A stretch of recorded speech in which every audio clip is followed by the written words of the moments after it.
مساء الخير او صباح الخير على حسب توقيتكم. احب اعرف نفسي في الاول. انا مروه يحيى، بروفيشنال ميك اب ارتست من مصر، وده اول يوتيوب فيديو ليا. بسبب طلب الفولورز على الانستجرام قررت ان انا اعمل فيديو يوضح لكم الميك اب بخطواته بشرحه. اللي عايز يشوف اللوك ده يكمل معايا. ودي انا من غير ولا نقطة ميك اب. طبعا بشرتي مجهدة، فيها نمش، فيها تحت الفم حبوب بسيطة، وهنشوف دلوقتي هنظبطها ازاي. اول حاجة استخدمت كلينيك جل، ده كريم من براند اسمها كلينيك، بحبه جدا لانه بيرطب البشرة وبيجف على طول، بينشف على طول وبيسيبها لك مترطبة. وبحبه جدا لدرجة ان انا بحطه كمان تحت عيني، بيرطب لي جدا تحت عيني. وبعد ما اخلص تحت عيني عملت باقي الوش كله. تاني حاجة بستخدمها هو الكولر كوركت، بستخدم اورنج كوركتور تحت العين عشان الغي اي تصبغات زي الهالات السوداء. بحطه بالمنظر اللي انتوا شايفينه ده. وبعد كده بستخدم البيوتي بلندر اطبطب عليه بالراحة جدا، بس في نفس الوقت ماخدوش كله في الاسبونج، لازم اسيب له اثر عشان يداري الهالات السوداء. بعد كده استخدمت فاونديشن ميلاني رقم 5، من احلى الفاونديشنز في الاستخدام الشخصي، انا بحبه جدا. بحط دوتس على الوش زي ما انتوا شايفين. وبعد كده ببتدي اعمل بلند بالبيوتي بلندر. البيوتي بلندر بتاعتي من براند اسمها ريل تكنيك، من احلى البيوتي بلندرز اللي انا جربتها سواء في شغلي او في استخدامي الشخصي. بفضل اعمل بلند على الوش واطبطب وادخل الفاونديشن في كل حتة في الوش، زي الحتة المتنية اللي تحت المناخير زي ما انتوا شايفين دلوقتي، الجناب بتاعة الفم. بعد ما خلصت الفاونديشن بتنقل على الكريم كونتور، بحط على مناخيري. اهم حاجة عندي بصراحة في الكريمي كونتور اللي انا اعمل المناخير، وحددت الفم الشفايف عشان تدي افكت ان هي كبرت شوية. بعد كده بستخدم احلى كونسيلر جربته في حياتي وهو تارت، وحطيت كمان الكريمي بلوش من ميك اب فوريفر. ببتدي اعمل له بلند بالطريقة اللي انتوا شايفينها دي بالفرشة الفايبر، وبيدي الإفكت الجميل ده. بعد كده بستخدم لوز باودر اسمها لورا مارسيه، من أحلى لوز باودرز الموجودة برضو. وزي ما انتوا شايفين أنا عملت بلند العين وجري على طول حطيت اللوز باودر عشان أثبت قبل ما يعمل خطوط تحت العين أو كريسز أو أي مشاكل. بعد كده اتنقلت على العين التانية، عملت بلند للكونسيلر، بعد كده ثبت باللوز باودر. وبعد كده بقى باقي الوش بالتابينج تكنيك اللي هو الطبطبة زي ما انتوا شايفين كده. واهتم قوي ان انا احس ان انا دخلت الباودر في الفاونديشن. وبعد كده بشيل اي زيادة بفرشة. ودلوقتي وقت الحواجب، بستخدم انستازيا برو جل درجتي ميديم براون. وزي ما انتوا شايفين حواجبي كانت بايظة بالذات الحاجب ده، وبستخدم الفرشة بتكنيك الهير باي هير، ما باخدش خط مستقيم او ستريت لاين من اول الحاجب لاخر الحاجب. استخدمي التكنيك اللي هو هير باي هير زي ما انا بعمل كده فوق وتحت. وبعد ما تملي الحاجب اي حتة عندك او اي منطقة كان ما فيهاش شعر حطيتي عليها جل، بس لازم ترجعي وتثبتيها ببرو اي شادو. انا استخدمت باليت كاركتر، وانا ما بحبش املى الحاجب قوي زي ما انتوا شايفين وتحسي ان هو اوريدي لسه فيه فراغات. ابتدي انضف تحت الحاجب باي كونسيلر وفلات بروش عشان تديكي الافكت اللي انت شايفاه ده دلوقتي. بعمل الحاجب التاني بنفس التكنيك الاولاني، وانت بتنضفي التاني عينك على الاولاني عشان تطلعيهم قدر الامكان شبه بعض. وبرضو ما تاخديش ستريت لاين، افضلي ستروك جنب ستروك كده علشان الشكل يبقى كويس.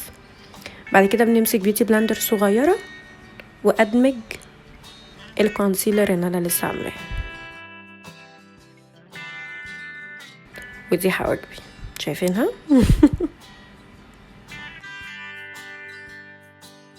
ودلوقتي جه وقت الاي شادو والعيون. هستخدم بقى باليت جاكلين هيل من مورفي، من احلى الباليتس اللي ممكن تلاقوها من ناحية السعر، البيجمنت، الكولرز، البلندنج، اي حاجة هتلاقوها فيها بصراحة. احط اللون الاورنج، انا اخترت اللون اورنج يكون فاقع شوية او واضح شوية، حطيته في الكريس وابتديت اعمل له بلند، وعملت العين التانية زي العين الاولانية. وبعد كده هاخد لون من باليت اسمها سوفت جلام من براند اسمها انستازيا، خدت اللون البني اللي على جراي شوية وحطيته برضو في الكريس، بس مش على الاورنج، لا تحت الاورنج بملي، عشان انتي لو حطيتيه على الاورنج فانتي هتلغي وجود الاورنج خالص، وده مش اللوك اللي احنا عايزينه. احنا عايزين تدرج في الالوان، فانتي بتحطي البني اللي على جراي ده تحت الاورنج شوية. وبعد كده خدت بني غامق حطيته على الايلid اللي هو الجفن المتحرك بطريقة برضو التابينج زي ما انتوا شايفين كده، عشان اللون يدخل جوه السكين بتاعتي. ورجعت التاني عملت بلند للون البني مع البني اللي على جراي ومع الاورنج، عشان ما يبقاش فيه اي خطوط واضحة ما بين الالوان، كله يبقى مدمج. خدت اللون الشامبين ده شوية تحسي ان هو اكسيدي او شامبين، وحطيته على الايلid بالكامل. بعد كده هبتدي تحت العين نفس التكنيك اللي فوق، خدت اللون الاورنج الفاقع وحطيته على الايلid اللي تحت او الجفن اللي تحت العين، بس ما وصلش لحد جوه قوي، يعني حطيته على 3/4 العين. وبعد كده خدت فلات برش وخدت اللون البني اللي مدي على جراي شويه والبني الغامق، الاتنين في نفس الفرشه، وابتدي احط تحت خط الرموش زي ما انتوا شايفين كده وادمج على طول. ده بيخلي عينك محدده ومموهه في نفس الوقت، فبيديكي لوك حلو قوي قوي قوي، وفي نفس الوقت هيطفيلك الاورنج الفاقع ده. بعد كده وقت الايلاينر، عقدة البنات. انا كمروة بحب قوي فوريفر 52 جل ايلاينر. التكنيك ده لو مشيتي عليه هترسمي ايلاينر بمنتهى السهولة. اول حاجة بتاخدي خط او شرطة بسيطة، ما تقليش ايدك في الاول عشان لو كانت غلط تعرفي تصلحيها. طلعت مظبوطة ابتدي تقلي زي ما انتي شايفة كده، ورحت واخدة خط تاني عشان اقفل المثلث اللي في اخر العين. بعد كده ببتدي اعمل الانر في اللي هي الزاوية الداخلية بتاعت العين، وابتدي اوصل ما بين الايلاينر اللي من بره والايلاينر اللي من جوه. بمعنى اصح بمشي على خط رموش بخط ايلاينر رفيع قوي، وخدي وقتك في الايلاينر عشان يطلع بالشكل اللي انتي شايفاه ده. خدي وقتك ومجهودك وهدي اعصابك وطلعي بالشكل ده. لما اجي اعمل العين التانية بعمل برضو شرطة خفيفة وابص لنفسي الاول اشوف العين دي نفس الزاوية بتاعت العين اللي فاتت ولا لا، عشان لو مش هي نفس الزاوية متفضليش تشتغلي وترسمي وفي الاخر تلاقي الايلاينر ده طالع والتاني نايم ونكتئب ونقعد في البيت وما ننزلش. بعد كده لو لقيت الزاوية تمام ارسم بقى الكات اي بتاعي واعمل الانر في واوصل الشرطة الاولانية بالشرطة التانية.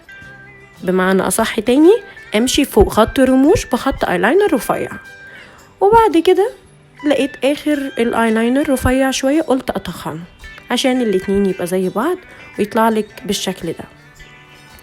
هستخدم كسارة الرموش، وانا بحبش اقول عليها كسارة الرموش، هي اسمها ايلاشز كيرلر، بتتني رموش لفوق، وانا رموشي مش متنية، انا رموشي ستريت، فانا لازم استخدمها قبل ما احط اي ماسكرا. وبعد كده استخدمت اسنس ماسكرا، وبعد كده الرموش دي من روكا لاشز اسمها مونا، من احلى الاشكال عندهم على فكرة، بحبها جدا. انتوا هتشوفوها اهو، شايفين الفرق ما بين العين دي والعين دي؟ تحفة، تديكي افكت وفي نفس الوقت تحسي ان هي لايت شوية عن العين. وهنا في مفاجأة جميلة قوي هتظهر، شفتوا اللي انا حصل لي؟ بس مسكت اعصابي على فكرة. نضفنا اللي حصل ولا كأن حصل حاجة. واستخدمت قلم العيون من Forever 52 لونه بني، وحطيت ماسكرا من تحت، وانا كده خلصت العين. هستخدم بقى دلوقتي هولا برونزر من بنفيت. ده برونزر انا بحب قوي اعمل التكنيك اللي انتوا شايفينه ده لما اجي اعمل كونتور او برونز للوش. انا عندي خدود بس بحب اطلع خدود اكتر، عشان انا بحس انها بترفع لي وشي وبترفع لي منطقه الخدود قوي. وبنفس البرونزر اللي هو هولا برونزر عملت كونتور المناخير. دلوقتي هستخدم بقى البلوش من ميلاني درجته 8 واسمه تي روز. استخدموا بلوش يا جماعه في الميك اب. البلوش خطوه مهمه جدا وبتضيف حيويه للوش، وتحسي ان الميك اب فيه روح، وبيقلل شويه من كميه الميك اب اللي احنا حاطينها وبيطلع لك الخد لفوق، فبيديكي افكت ان انتي وشك اتشفط لفوق كده. بعد كده وقت البلاينرز. البلاينر ده من ريمال لونه بيج خالص. انا بحب اجي لما اعمل رسمه الشفايف اللي من فوق برسم فوق شفتي الطبيعيه بخط القلم بيترسم فوق الشفه بتاعتي الطبيعيه، ومن تحت كمان نفس المنظر. وبعد كده هبتدي املي اللون ده على شفايفي من جوه عشان اطفي اللون الروز الطبيعي بتاع الشفايف. وبعد كده استخدمت القلم ده من Forever 52 من كولكشن الفيلفت على ما اظن،